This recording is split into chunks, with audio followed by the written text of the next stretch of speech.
What's going on, everybody? This is Mike. I am back with a short video real quick. I just want to give an update on this Klein Scout Pro 3. The only problem I have with this is that when it comes to the coax portion of distance, because this is supposed to be able to read the distance with the distance button right there.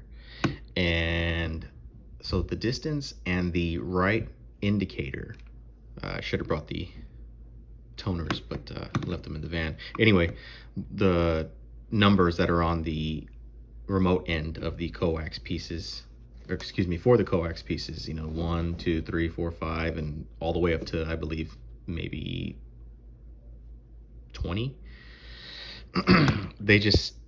It doesn't read them right. It doesn't read them well. What I don't like is that sometimes you have to clean up what you're trying to read. So I'll put one piece. I'll put, for example, number 1 at one end, and let's just say let's see here, just to make something up, let's say the coax is 80 feet, a line that's ran on the outside of the house or inside, it doesn't matter.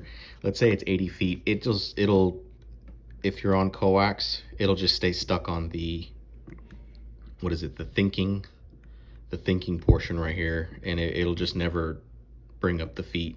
Sometimes when I reset it and do it again, it'll bring up how the distance, but it still doesn't do it sometimes.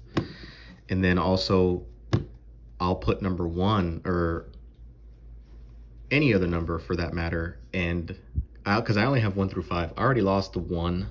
That's the part that I have had a problem with these. It's my fault. I forget them. I'm in a hurry to get to the next job or whatever the deal may be. But either way, I'll lose them. I lost 1, so all I have is 2 through 5. Anyway, I'll put 2 on one end. I'll come to the end that I want to make sure that it is the correct line that I'm touching and the correct line that I'm supposed to be using. It'll pop up a U in the corner over here. Now this, maybe I should go dig deeper into the directions, but it says that it's supposed to tell you when there's a split. When there's a split, I don't know what the U is for. I believe the U is for it's not understanding, or it's a short maybe. But that's frustrating. Or sometimes it'll pop up 16, or it won't pop up at all. That's the part that I don't like. So what I figured out is, I guess if it's not clean enough, the connectors or the conductors or whatever you would want to pick on at that moment, I think it won't read the proper remote that you put on one end correctly. Like I said, I'll put 2 at one end and it'll tell me it's 16. I don't have a 16. I didn't order the whole package, or this setup didn't come with all the way numbers 1 through 20. So that's the only problem. Other than that, the data and the phone, that works perfectly with this. This works perfectly with that. It doesn't, I've never had a problem. I've never had an issue on that part. Maybe I need to do some more data and phone, but at least since I bought this, the 20 times maybe, give or take, I've done data and phone with this. It does pretty well. It's usually the coax. It just doesn't want to read the correct remote, or it doesn't want to read it at all. So I'll have to change. So I guess what I'm getting at is, I spent $89 on this, and I thought it was supposed to be top notch. I didn't think that you would have to fix splices, because that's what it is I would fix a splice, or not even, excuse me, I'll see a splice and I'll say, okay, fine, there's a splice right there. I'll fix that if this is the correct coax that I'm supposed to be touching. And it won't go through. So finally I say, fine, let me fix the splice, and then I'll come back to the side of the house and I'll check it, and then finally the number comes through. Okay, that is number 2. That's the problem I have with it. Instead, I would go with, because I got this when I first started. This is the big dog here. This is my favorite, but I lost the toner. I'll try to put the toner on screen. If I can take care of that on my end, I will. but it's the same thing here. It comes with 1, 2, you know, all the way to 8.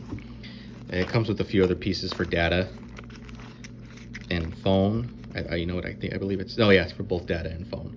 But either way, it's they sell more expensive kits on. I've looked up on Amazon, and it gets pretty expensive. But this is just, you know, mostly for coax, and I like these a lot. These are really nice. But I lost the toner in an attic probably about 2 years ago, and these are both the same price. I was hesitant to get this one on Amazon because it comes out to at least 94 bucks. And then this is $89 at Home Depot, which probably comes out to about the same with taxes, 94 bucks, something like that.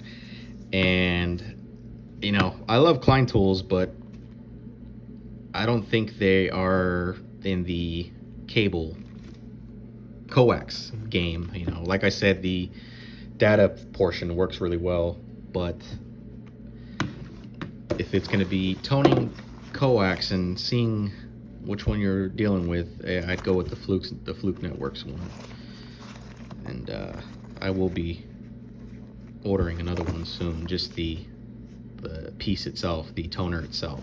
This is the kit. So that's all for now until I have another issue, or I'll be coming up with some more videos soon to see what I can get into that I've had for a long time. This I've had for a long time now. I bought this about a year and a half after Leatherman's, so I'll get into that. I love Leatherman's. But other than that, thanks for watching, and I'll see you in the next video.